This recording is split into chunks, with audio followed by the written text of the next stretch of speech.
بسم اللہ الرحمن الرحیم الحمدللہ رب العالمین والصلاة والسلام علی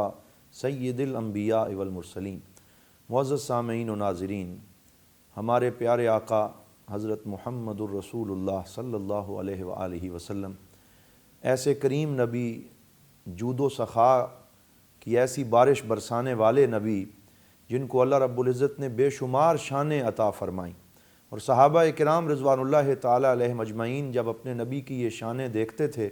ان کے ایمان میں اضافہ ہوتا تھا۔ آئیے آپ کے سامنے آج میں ایک ایسا ہی واقعہ پیش کرتا ہوں۔ غزوہ خندق کا موقع ہے اور سرکار دو عالم صلی اللہ علیہ وآلہ وسلم نے اپنے صحابہ سے مشورہ طلب کیا کہ مدینہ پاک پہ کفار حملہ کرنے آ رہے ہیں، اب اپنے اس شہر کا دفاع کیسے کیا جائے۔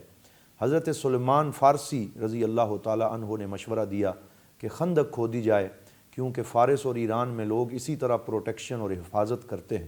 حضور صلی اللہ علیہ وسلم کو اپنے غلام کا مشورہ پسند آیا اور تمام صحابہ کرام کو خندق کھودنے کی ڈیوٹی عطا فرمائی۔ اللہ اللہ، کیسا حسین منظر ہوگا۔ سارے صحابہ کرام اپنے ہاتھوں پہ کدالیں لیے خندق کھود رہے تھے، اور رحمت للعالمین نبی خاتم النبیین، دو جہانوں کی شانوں کے مالک جنہیں اللہ رب العزت نے وَكَانَ فَضْلُ اللَّهِ عَلَيْكَ عَظِيمًا کی شان سے بہرہ مند فرمایا،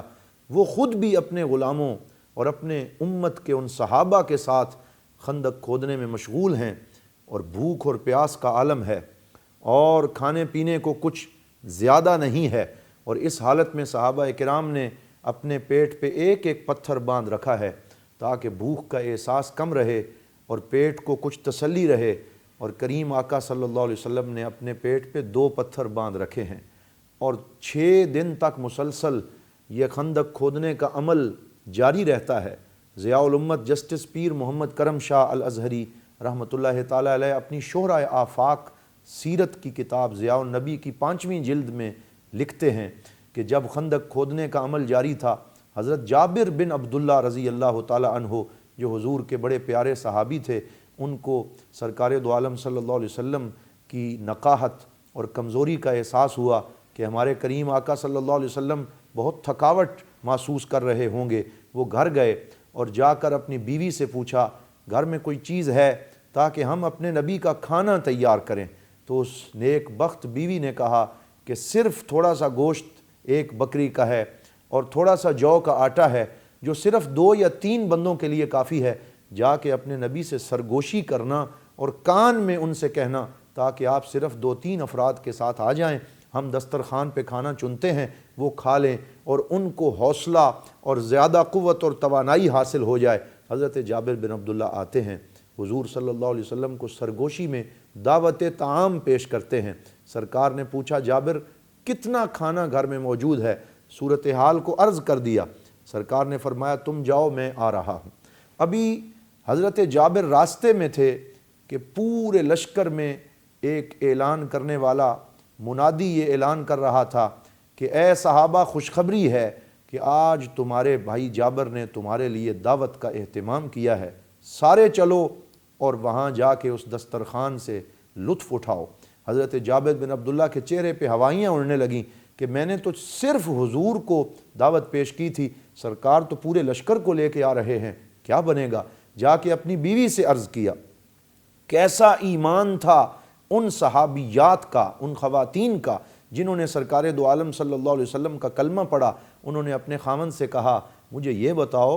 حضور صلی اللہ علیہ وسلم نے پوچھ لیا تھا کہ ہمارے گھر میں کتنا کھانا ہے؟ ہاں حضور نے پوچھا تھا۔ تو اس نیک بخت خاتون نے کہا اگر آقا کریم نے پوچھ لیا تھا تو اب تمہیں پریشان ہونے کی ضرورت نہیں، وہ جتنے لوگوں کو لا رہے ہیں انہیں تھوڑے کو زیادہ کرنا آتا ہے، انہیں برکتیں عطا فرمانا آتا ہے۔ الغرض حضور صلی اللہ علیہ وسلم اس دن تشریف لائے، اندر تشریف لے گئے اور میاں بیوی کو بلایا اور کھانا منگوایا، اور آٹے کے اندر اپنا لعاب دہن شامل فرمایا، سالن کے اندر اپنا لعاب دہن شامل فرمایا، پھر حکم فرمایا کہ اب 10 افراد کو بلاتے جاؤ، کھانا کھلاتے جاؤ۔ صحابہ فرماتے ہیں چشم فلک نے اس دن عجیب منظر دیکھا، 1500 صحابہ کرام نے حضور صلی اللہ علیہ وسلم کے دسترخوان سے کھانا کھایا۔ خوب سیر ہو کے کھایا، سارے کھا کے چلے گئے، اور آخر میں سرکار دو عالم صلی اللہ علیہ وسلم نے حضرت جابر سے فرمایا اے جابر آج یہ کھانا پورے مدینے میں تقسیم کرو تاکہ لوگوں کو پتہ چلے کہ اللہ نے اپنے نبی کو کیا شانیں عطا فرمائی ہیں۔ اے میرے معزز دوستوں اور برادران اسلام، ہمیں اپنے نبی صلی اللہ علیہ وسلم کی ان شانوں پہ نہ صرف ایمان لانا چاہیے بلکہ انہیں بیان کرتے ہوئے اپنے کریم آقا پہ درود پڑھنا چاہیے، سلام بھیجنے چاہیے تاکہ ہمارے گھر میں بھی برکتیں آئیں۔ جس گھر میں ذکر مصطفیٰ ہوتا ہے وہاں رزق کی کمی نہیں آتی، اس دسترخوان میں کبھی فقیری ڈیرے نہیں ڈالتی، بلکہ وہاں اللہ رب العزت کی طرف سے رحمت چھم چھم برسنا شروع ہو جاتی ہے۔ چمک تجھ سے پاتے ہیں سب پانے والے، میرا دل بھی چمکا دے چمکانے والے، حرم کی زمین اور قدم رکھ کے چلنا، ارے سر کا موقع ہے او جانے والے،